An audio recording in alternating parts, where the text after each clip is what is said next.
어떻게 하면 신앙생활을 잘 할까 하는 고민이 목사의 고민이고 우리 성도들의 고민이라 그렇게 생각합니다. 물론 세상 사람들은 다른 여러 가지 목적이 있겠지만 적어도 믿음의 사람들은 어떻게 하면 하나님이 기뻐하는 삶을 살까, 어떻게 하면 신앙생활을 잘 할까, 늘 그런 고민을 하는 것이 저는 정상이라 그렇게 생각합니다. 신앙생활을 잘 하기 위해서는 무엇보다도 목회자와 교인의 관계가 어떤가, 이 관계 설정을 바로 해야 될 줄 믿습니다. 제가 신학교 배울 때만 하더라도 저는 그렇게 생각했었습니다. 목사와 교인은 연인 관계다, 신랑과 신부의 관계다, 그렇게 배워왔습니다. 그러다 보니까 목회자가 임직을 바꾸면 더 이상 그 교회에 연락해서는 안 되고, 또 그 교회 교인들도 전임 목회자와 연락하는 것은 지금 있는 목회자에게 신뢰라, 그런 이야기를 들었습니다. 그래서 평생 목회하신 목사님이 그 교회에 오지 못하도록 하시고 또 멀리 떨어져 살게 하는 것도, 이게 마치 연인처럼 이혼한 부부가 새로 다른 사람을 만나 살아갈 때 과거의 애인이 있으면 걸림돌이 되잖아요. 아마 그런 식으로 이해를 했기 때문에 교회 안에 많은 문제가 일어났던 것은 아닌가, 그런 생각이 듭니다. 저도 사도행전하고 이 고린도 전서를 알기 전까지는 저도 그렇게 생각했습니다. 그래서 전에 있던 교회에서도 교인들이 전임 목회자에게 연락하는 것을 그렇게 썩 좋아하지 않았습니다. 또 전임 목회자가 내려와서 교인들을 만나는 것을 그렇게 달갑게 생각하지 않았습니다. 근데 지금 가만히 생각해 보니까 내가 생각이 잘못되었구나 생각. 성경에는 분명히 교인과 목회자는 연인 관계가 아니고, 교인의 연인은 누구겠습니까? 예수님이잖아요. 예수님. 목회자는 그 신부 대신 교인들을 예수님께 잘 안내하는 그런 일을 맡고 있는 것입니다. 우리 고린도전서 지난주에 살펴본 것은 뭐라고 했습니까? 우리는 하나님의 동력자들이요, 너희들은 하나님의 밭이고 하나님의 집이다, 그렇겠죠. 하나님의 밭을 일구고 하나님의 집을 짓는 일꾼으로 목회자를 불러서 세웠다는 것을 말씀하고 있습니다. 우리 교회도 여러 가지 작업을 했지 않습니까? 앞에 교육관도 리모델링하고 강대상도 뒤에 작업하고 또 종탑도 작업하고 다 다른 분이 했잖아요. 그분은 우리의 필요를 따라서 와서 일해주고 일이 다 끝나면 가는 사람들입니다. 그런 사람들 길거리 만나서도 악수할 수 있잖아요. 참 그때 우리 교회를 잘 지어줘서 감사합니다, 그런 것이지, 갔다고 해가지고 우리 교회 일이 끝나고 갔다고 해서 배신감을 느끼고 길거리에서 보지도 안 하고 인사도 안 하고, 그렇다면 얼마나 참 어색하겠습니까? 그렇죠? 저는 목회자와 교인의 관계는 하나님이 불러주신 일꾼하고 그 밭과 집이다, 그렇게 생각하는 것이 바람직하겠다, 그런 생각이 듭니다. 또 어떤 교회는 목회자를 너무 따르는 교회가 있습니다. 물론 목회자를 좋아하는 건 괜찮은데 예수님보다 더 따르는 것은 이거는 좀 문제가 있겠다, 그런 생각이 들어요. 그래서 우리가 성경이 말하는 것처럼 목회자는 하나님이 보낸 동력자요, 교인들은 하나님의 밭이요 하나님의 집이다, 즉 하나님을 통해서 맺어진 관계인 것입니다.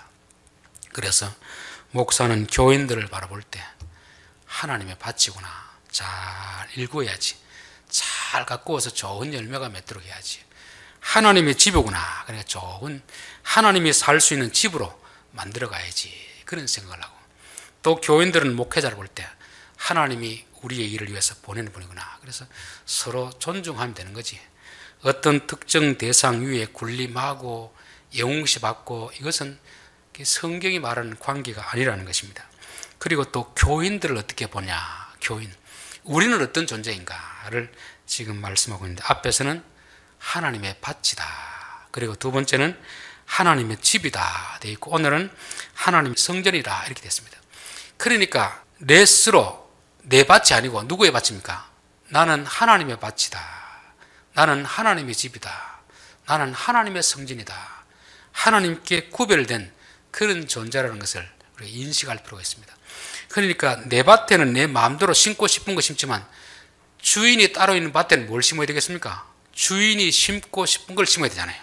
내 밭이면 내 마음대로 심으면 되는데 하나님의 밭이니까 하나님이 원하는 것을 심어야 되는 줄 믿습니다. 그래서 항상 우리 마음에는 하나님의 말씀이라는 씨앗을 심어야 되고 그 말씀이라는 열매가 맺도록 그렇게 해야 됩니다. 집도 마찬가지잖아요. 내 집 같으면 내 마음대로 지으면 됩니다. 내 편한 대로 지으면 됩니다. 하나님의 집이기 때문에 하나님이 거주하기 편하도록 그렇게 집을 지어가야 될 줄 믿습니다. 자, 오늘은 16절부터 보겠습니다. 너희는 너희가 하나님의 성전인 것과 하나님의 성령이 너희 안에 거하시는 것을 알지 못하느냐 이렇게 되었습니다. 자, 그리고 한 장, 두 장 넘겨서 고린도 전서 6장 19절 너희 몸은 너희가 하나님께로부터 받은 바 너희 가운데 계신 성령의 전인 줄을 알지 못하느냐 너희는 너희 자신의 것이 아니니라. 오늘 6장 19절에는 너희의 몸이 하나님의 성전이다 이렇게 되어 있고 오늘 3장 16절에는 너희가 하나님의 성전이다 이렇게 되어 있습니다. 6장 19절은 한 사람을 하나님의 성전이라 말하는 것이고 여기 3장 16절은 교회 구성원들이 하나님의 성전이라 이렇게 말씀하고 있습니다. 이와 비슷한 내용이 누가복음 17장에 나옵니다. 우리 누가복음 17장을 한번 찾아보십시다. 누가복음 17장 20절부터 보겠습니다. 바리새인들이 하나님의 나라가 어느 때에 임하나이까 묻거늘 예수께서 대답하여 이르시되 하나님의 나라는 볼 수 있게 임하는 것이 아니요 또 여기 있다 저기 있다고도 못하리니 하나님의 나라는 너희 안에 있느니라. 결국 하나님의 나라는 것도 어떤 공간적인 그런 실체를 말하는 게 아니고 하나님이 통치하시는 그런 곳을 하나님의 나라라 그렇게 말씀하는 것입니다. 근데 여기 이제 한글 번역이 하나님의 나라는 여기 있다 저기 있다 하지 못하리니 너희 안에 있느니라 이렇게 하니까 요 너희 안에를 가지고 해석이 분분합니다. 가장 이제 흔한 해석은 우리 마음속에 하나님이 계신다 이제 그런 식으로 해석하는 거죠. 그런데 이런 식으로 해석이 되면 이게 마치 불교식 해석이 돼요. 불교식 모든 것은 사람 마음 먹기 달렸다 그런 식이 되죠. 우리의 마음을 어떻게 먹느냐 따라서 하나님 나라가 될 수도 있고 지옥이 될 수도 있다 이런 식으로 되어버릴 수 있는 것입니다. 그런 것도 틀린 말 아닌데 여기 본문에서는 아닙니다. 왜냐하면 지금 질문을 누가 하고 있습니까? 바리새인들이 하고 있거든요. 그럼 바리새인들 마음속에 하나님 나라가 임하고 있습니까? 없습니까? 바리새인들 마음에는 임하지 않습니다. 왜냐하면 그들이 교만하고 자랑하고 예수님을 죽이려고 하는 사람들에게 무슨 하나님 나라가 임하겠습니까? 두 번째 주장하는 것이 너희 안에, 이 말은 너희 가운데 있다. 너희 가운데. 그러니까 이제 두세 사람이 모인 것에 나도 그것에 있느니라 이런 말씀하니까 믿는 교인들 공동체 안에 하나님 나라가 임하겠구나 그렇게 말씀하고 있습니다. 그것은 반은 맞고 반은 틀립니다. 마지막 세 번째 해석이 뭐냐면 너희 안에 있느니라 이 말은 너희 가운데 예수님이 계시니까 하나님 나라가 임했다 이런 말씀하는 것입니다. 그래서 이게 가장 정확한 번역입니다. 하나님 나라가 언제 임합니까? 할 때 지금 예수님은 너희들 가운데 있지 않느냐. 그 예수님을 너희들이 알지 못하고 있는데 예수님을 너희 마음에 받아들이면 예수님을 주인으로 모시면 그게 하나님 나라가 된다는 것을 말씀하는 것입니다. 그래서 교회 안에도 우리가 하나님을 진정으로 주인으로 모시면 말로만 주여 주여 하는 것이 아니고 정말 그분이 우리의 주인 되면 하나님 나라가 임하는 것이고 그곳에 하나님의 성전이 임하게 되는 것입니다. 개인은 물론이고 교회도 마찬가지입니다. 이 교회 공동체 안에 하나님이 주인이 되면 하나님의 말씀이 어떤 의사결정을 할 때 기준이 된다면 그 교회는 하나님의 나라가 임하고 있는 것입니다. 왜냐하면 성령께서 역사하기 때문이죠. 서점에 가면 그리스도 없는 교회라는 그런 책이 있습니다. 교회가 예배는 드리고 다 종교 형식은 다 하는데 막상 어떤 일을 결정할 때 보면은 전혀 하나님의 말씀이 적용되지 못하고 전형적인 인간의 생각이 적용해가지고 교회가 이렇게 운영되는 그런 걸 보면서 지적한 그런 말씀입니다. 교회당 건물이 있다고 하나님 나라가 되는 게 아니고 종교 행위를 한다고 하나님 나라가 임하게 되는 게 아니고 정말 주님이 주인 되느냐 우리의 생각, 우리의 고집을 피우다가도 하나님께서 그건 아니지 이렇게 해야지 감동을 줄 때 예 알겠습니다 주님의 뜻을 따르겠습니다 이런 사람의 마음속에 하나님의 나라가 임하는 것이고 그 사람 마음이 성전이 되는 것이고 그런 결정을 하는 교회가 바로 성전이 되고 하나님 나라가 된다는 것을 말씀하고 있습니다.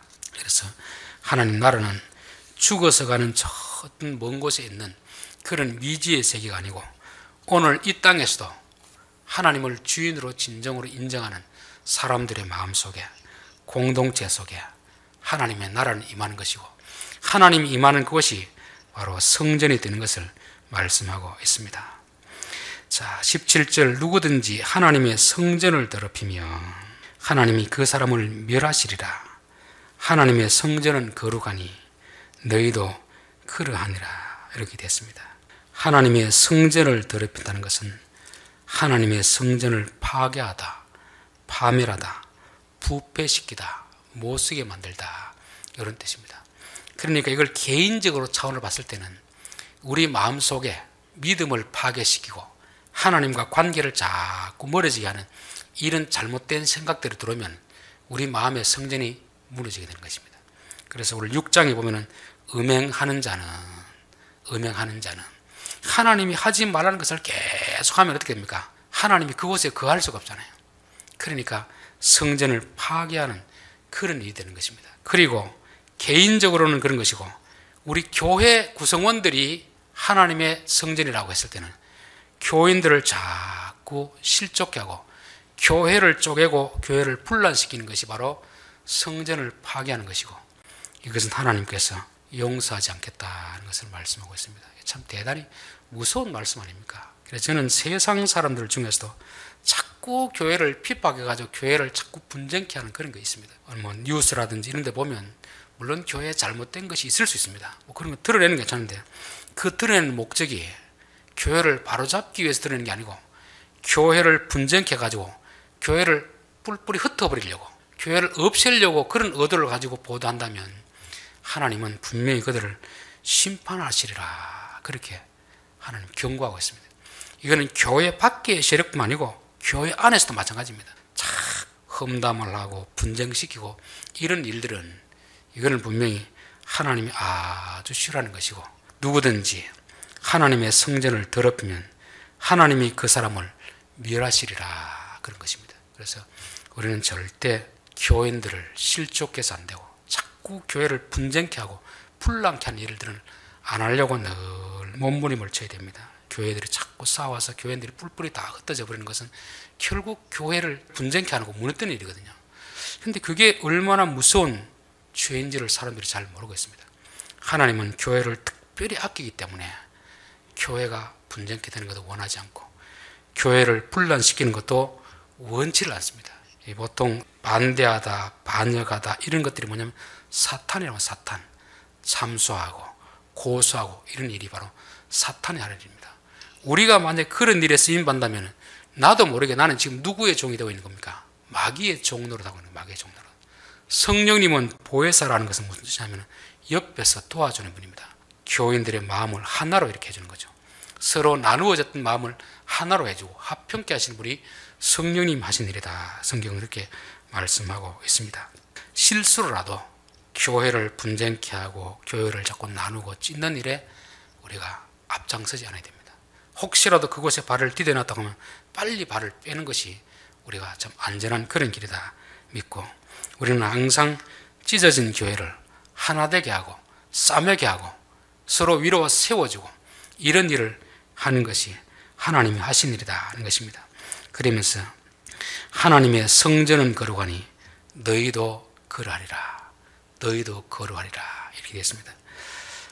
모세는 40세 이스라엘 백성을 구원하려고 하다가 결국 실패하고 광야의 40년을 훈련 아닌 훈련을 받았습니다.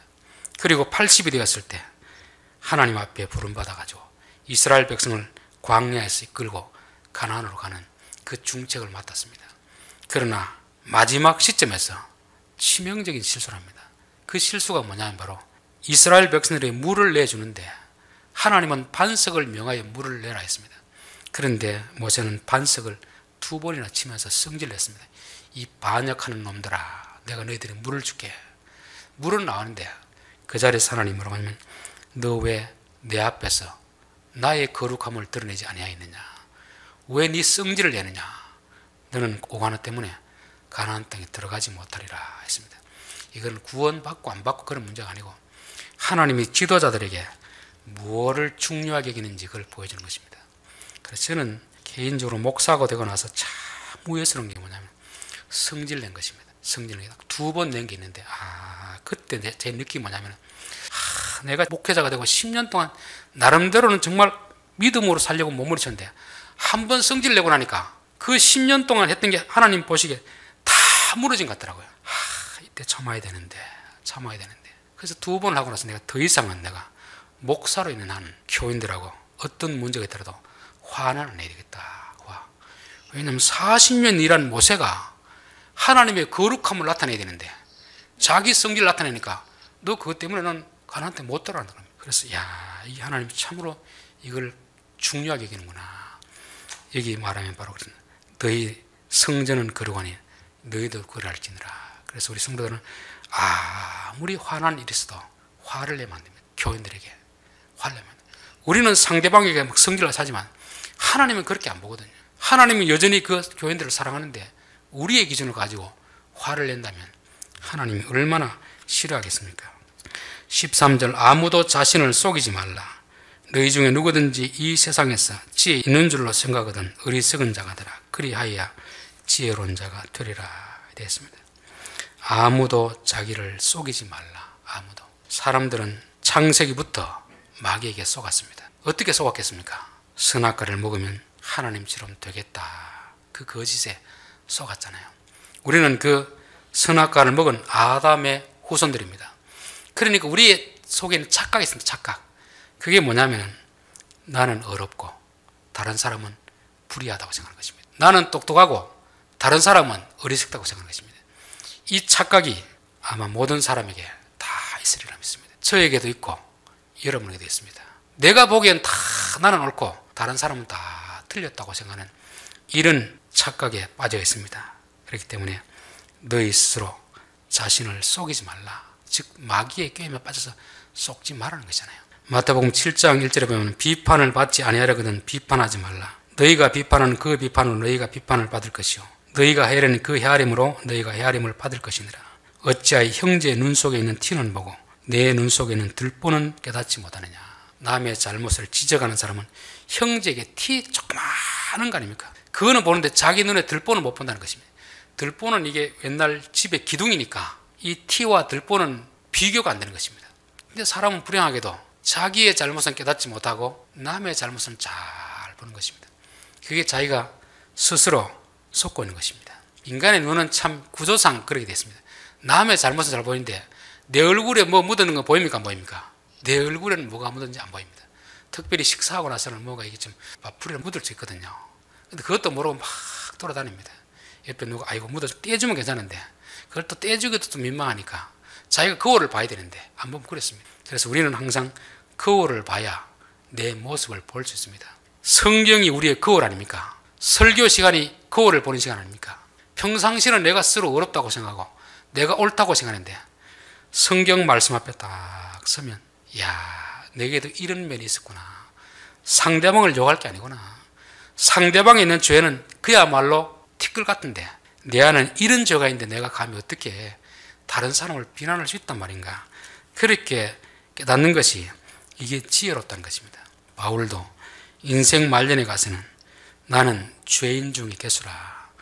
자기가 지금까지 서신서를 보내면서 너희들 이런 잘못이 있다 이런 잘못이 있다 고쳐야 된다 그렇게 숱한 많은 편지를 보냈는데 인생 말년에 딱 서고 보니까 내가 그런 편지를 보냈지만 내가 저들보다 더 많은 죄가 있는데 참 자신을 부끄럽게 생각한 것입니다. 저는 설교를 할 때 항상 1차적인 적용은 제 자신을 봅니다. 하나님이 내게 깨닫게 해주는 것은 내게 있는 것을 보게 하시는 거거든요. 그래서 교인들을 향하여 설교하는 게 아니고 1차적으로는 이 하나님이 나를 보이시는구나. 그 다음에 내가 깨달은 말씀을 교인들에게 하는 것입니다. 그래서 뭐 교인들이 이리라 저리라 한다고 해서 저는 어렵다는 게 아닙니다. 저는 교인들보다 오히려 더 악할 수 있는데 하나님이 내 모습을 보여주고 나서 그 다음에 성도들에게 전하라고 하는 것을 저는 늘 그런 마음을 가지고 설교를 준비하고 있습니다. 이 세상에 있는 지혜는 하나님께 어리석은 것이니 기록된 바 하나님은 지혜 있는 자들을 하여금 자기 꾀에 빠지게 하시느니라. 세상 사람들이 똑똑하다고 하는 것은 자기 보기에는 똑똑한데 하나님 보기에는 아주 어리석은 것이 되는 것입니다. 보통 남을 비판하는 사람은 자기가 똑똑하다고 생각하는 사람이 남을 비판하겠습니까? 자기가 죄가 있다고 생각하는 사람이 남을 비판하겠습니까? 자기는 어렵다고 생각하는 사람이 남을 비판하지, 자기도 상대방하고 똑같은 죄가 있는데 어떻게 남을 비판하겠습니까? 내 코가 석자인데. 요한복음 8장에도 우리 살펴봤잖아요. 사람들이 다 현장에서 가나마다 잡혀온 여자를 보고 돌로 다 치려고 지금 준비를 하고 있습니다. 모세의 율법에 이런 자는 돌로 쳐 죽이라고 되어 있는데 당신은 어떻게 하겠습니까? 그러니까 서 있는 사람은 다 어렵다고 생각하잖아요. 이 여자만 죄인이라고 생각하잖아요. 그래서 예수님이 땅에다 뭔가를 자꾸 쓰고 그런 것입니다. 그러면서 하신 말씀이 너희 중에 죄 없는 자가 돌로 치라는 것입니다. 예수님은 그들만이 알고 있는 죄를 그 앞에 다 기록해서 들추어내는 것입니다. 그러니까 부끄러워서 도망가는 거죠. 우리가 예수님 앞에 오면 내게 숨겨진 죄를 하나님이 들추어내는 것입니다. 그러니까 그전에는 내가 죄가 없는 줄 알았었는데 말씀 앞에 서니까 야, 내가 이런 죄인인데 누구를 탓하겠나, 누구에게 내가 돌팔매질을 하겠나. 그것이 바로 성경이 우리에게 말씀하고 있는 것입니다. 로마서 2장 1절에도 똑같은 말씀이죠. 그러므로 남을 판단하는 사람아, 누구를 막론하고 내가 핑계치 못할 것은 남을 판단하는 것으로 내가 너를 정죄함이니 판단하는 내가 같은 일을 행함이니라. 우리가 그 사람이 한 일을 행하지 않으면 그 사람이 그 잘못이 뭔지 모릅니다. 내가 그런 죄를 저지르고 있으니까 상대방을 비판하게 된다는 것입니다. 그래서 우리는 다른 사람의 죄를 볼 때 그 사람의 죄를 보는 게 아니고 그게 거울이 되어서 내게도 저런 잘못이 있는 거 아닌가, 우리 자신을 보는 것이 바로 이게 지혜로운 것이라 그렇게 말씀하고 있습니다. 그래서 우리가 스스로 똑똑하다고 생각하고 남을 자꾸 판단하고 정죄하고 있다면 주여, 내게 저런 죄가 있는데, 내 안에 들보가 있는데 이 들보는 보지 못하고 남의 죄를 자꾸 들추어내려고 하고 있습니다. 주여, 우리의 이 무지함을 용서해 주십시오. 이런 기도를 드려야 될 줄 믿습니다. 자, 우리 로마서 14장을 한번 찾아봅시다. 로마서 14장 22절입니다. 내게 있는 믿음을 하나님 앞에서 스스로 가지고 있으라. 자기가 옳다는 바로 자기를 정죄하지 아니하는 자는 복이 있도다. 우리의 믿음을 하나님 앞에 가지고 있으라는 것은 사람들에게 자꾸 드러내지 말라는 것입니다. 왜냐하면 나는 옳고 내 옳은 걸 가지고 다른 사람을 정죄하다 보면 나중에 보니까 나에게도 똑같은 죄가 있다는 걸 깨달으면 내가 옳다고 생각했던 그것이 결국 내 발등을 찍는다는 것이죠. 그러니까 네가 옳다고 생각한 것이 다 옳은 것이 아니니까 옳다고 생각하는 마음은 네 마음속에만 가지고 있지, 그걸 가지고 자꾸 다른 사람을 판단하고 비판하지 말라는 것입니다. 왜냐하면 그 잣대를 가지고 되면 너도 똑같이 너가 옳다는 그것 때문에 정죄를 받으리라 하는 것입니다. 바리새인들이 그랬잖아요. 자기가 잘한다고 하는 것 때문에 다른 사람을 무시했잖아요. 죄인들을 무시했잖아요. 근데 예수님은 결국 그것 때문에 바리새인들을 비판하는 것입니다. 공자가 평생 동안 하지 않는 4가지.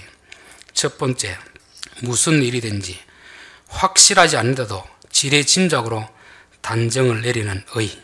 확실하지 않는데 자기 생각으로 이거는 100% 맞다, 이런 일을 공자는 하지 않았던 것입니다. 둘째, 자기 언행이 있어 반드시 틀림이 없다고 단정을 내리는 필.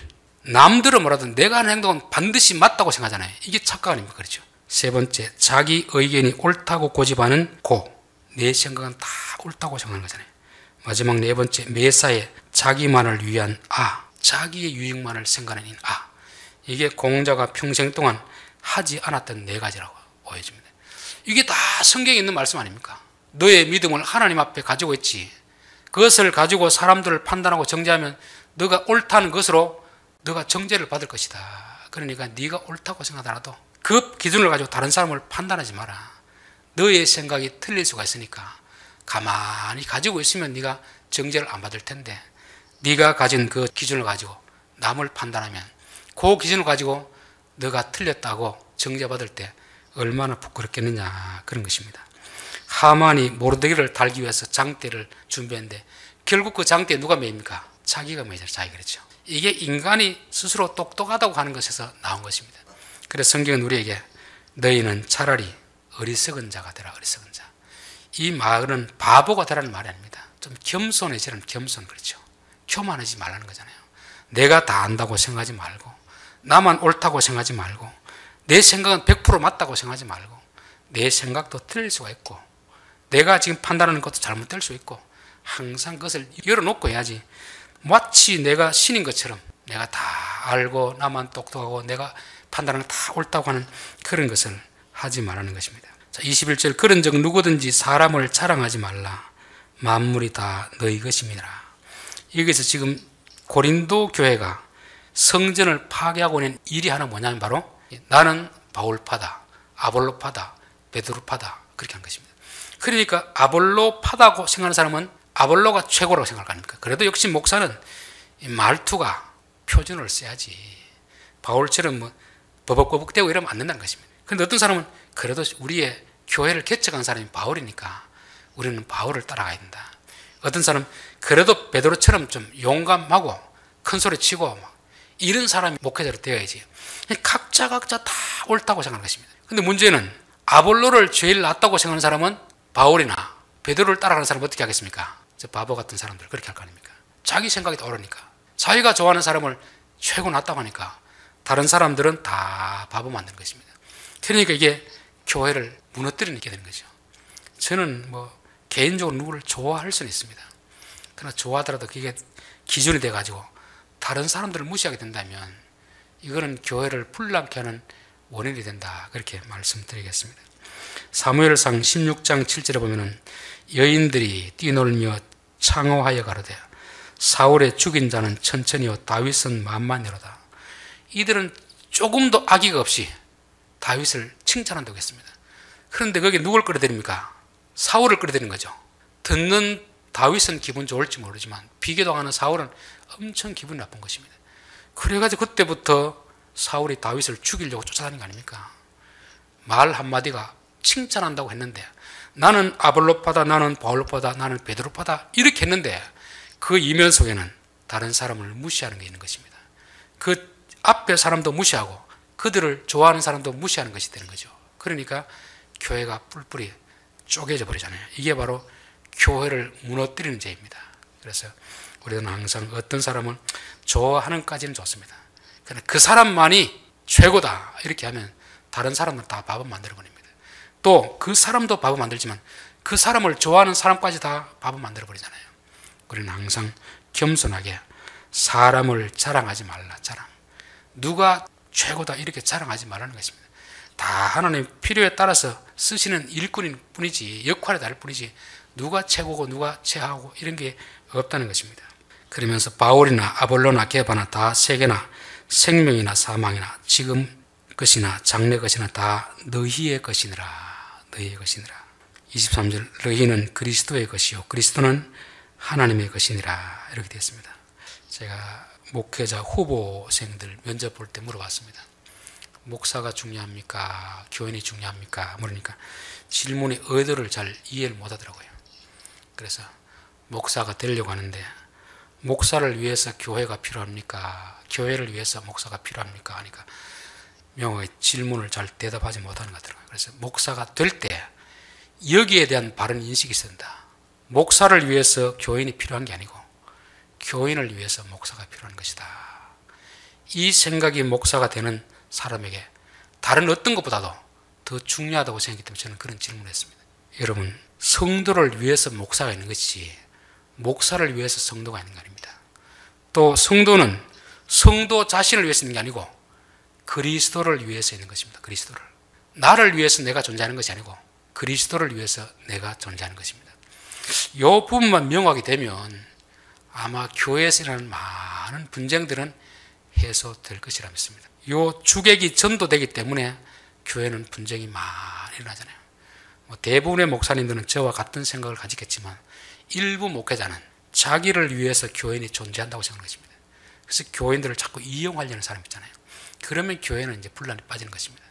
대부분의 목사님들은 저처럼 교회를 위해서 목회자가 필요하다 그런 생각을 가지고 있으리라 믿습니다. 또 우리 성도들도 나를 위해서 교회가 있는 게 아닙니다. 교회를 위해서 내가 있는 것이고 주님을 위해서 내가 있는 것입니다. 그래서 교회 안에서 가장 무서운 죄가 뭐냐면 이기주의입니다.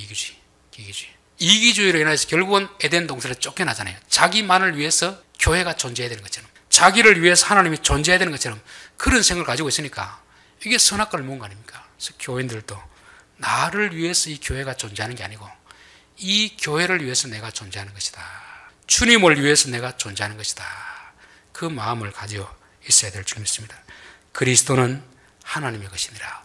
예수님이 이 땅에 와서 자기를 위해서 한 게 아무것도 없습니다. 하나님의 뜻을 이루기 위해서 항상 기도했던 이유는 뭐냐면 하나님 이런 일은 어떻게 처리해야 되겠습니까? 하나님께 물어보고 하나님의 뜻을 이루는 것이 바로 그리스도였습니다. 그래서 저는 우리 성도들이 이 부분에 대해서만 명확한 바른 인식을 가지고 있다면 교회 생활이 힘든 것이 아니고 정말 기쁘고 즐거운 생활이 되리라 그렇게 믿습니다. 자, 결론입니다. 오늘 고린도전서 3장을 통해서 목회자와 교인의 관계가 어떤 것인가, 또 교인들의 정체성에 대해서 우리가 살펴보았습니다. 목사는 하나님의 동력자입니다. 교인들은 하나님의 집이요, 하나님의 밭이요, 하나님의 성전입니다. 성전이라는 것은 건물이 아니고 우리 마음속에 예수님을 주인으로 모시면 그것이 성전이 되는 것이고, 교회 구성원들 사이에서 하나님의 통치가 나타나면 하나님의 성전이 되는 것입니다. 그렇기 때문에 이 교회를 파괴하는 자는 하나님이 멸하시리라. 그래서 항상 우리는 공동체가 하나 되게 하는 일에 힘써야 됩니다. 교회를 자꾸 쪼개고 분란케 하는 것은 하나님이 아주 싫어하는 것이다. 그것은 마귀가 하는 것이고, 우리가 혹시 그 일에 쓰임받고 있다면 우리는 지금 마귀의 종로를 하고 있는 것입니다. 빨리 그 자리에서 나와서 하나님의 편에 서서 어떻게 해서든지 교회가 분란이 있으면 하나 되게 하려고, 화평케 하려고 그런 몸부림을 쳐야 됩니다. 세상 사람들처럼 스스로 자기를 속이는 사람, 속는 사람이 있습니다. 그게 뭐냐면 자기 스스로 똑똑하다고 생각합니다. 문제 있는 사람의 특징은 뭐냐면 항상 자기는 똑똑하고 다른 사람은 다 잘못하고 하는 것입니다. 나는 똑똑한데 이 사람도 잘못되고 저 사람도 잘못되고 다 잘못되는 것입니다. 그게 스스로 속고 있는 거 아닙니까? 하나님은 스스로 똑똑한 자를 어리석게 만들리라. 너희는 오히려 어리석은 자가 되라. 오히려 너희는 그런 측면에서는 어린아이 같은 사람이 되고 겸손한 자가 되라. 사도 바울처럼 내가 죄인 중에 있겠습니다. 내가 이렇게 죄가 많은데 누구의 죄를 내가 탓하고 비판하겠습니까? 그래서 우리는 항상 다른 사람의 잘못에 대해서, 다른 사람의 죄에 대해서 덮어주고 용서하는 마음을 가져야지, 자꾸 들추어내는 것은 그냥 저 세상 경찰이나 기자들에게 맡기면 됩니다. 교인들이 굳이 그렇게 할 필요가 없습니다. 저 사람이 무슨 사연이 있겠지, 잘못이 있겠지, 용서하고 덮어주는 마음을 가지는 것이 이게 하나님의 거룩한 마음이다 하는 것을 말씀하고 있습니다. 그리고 교회 안에 목회자든지 특별히 누구를 자랑하지 마라. 자랑. 한 사람을 자랑하면 다른 사람을 다 무시하게 되기 때문에 어떤 사람을 뭐 좋아하고 칭찬한까지 좋은데 너무 지나치게 자랑하면 다른 사람들이 다 무시당하는 그런 경우가 있으니까 그렇게 하지 말라는 것입니다. 그리고 마지막으로 목사를 위해서 교인이 존재하는 것이 아니고 교회를 위해서 목사가 존재하는 것이고, 나를 위해서 교회가 존재하는 것이 아니고 교회를 위해서 내가 존재하는 것입니다. 그리스도를 위해서 교회가 존재하는 것이다 하는 것을 우리가 항상 기억하면서 신앙생활해야 될 줄 믿습니다. 기도하겠습니다.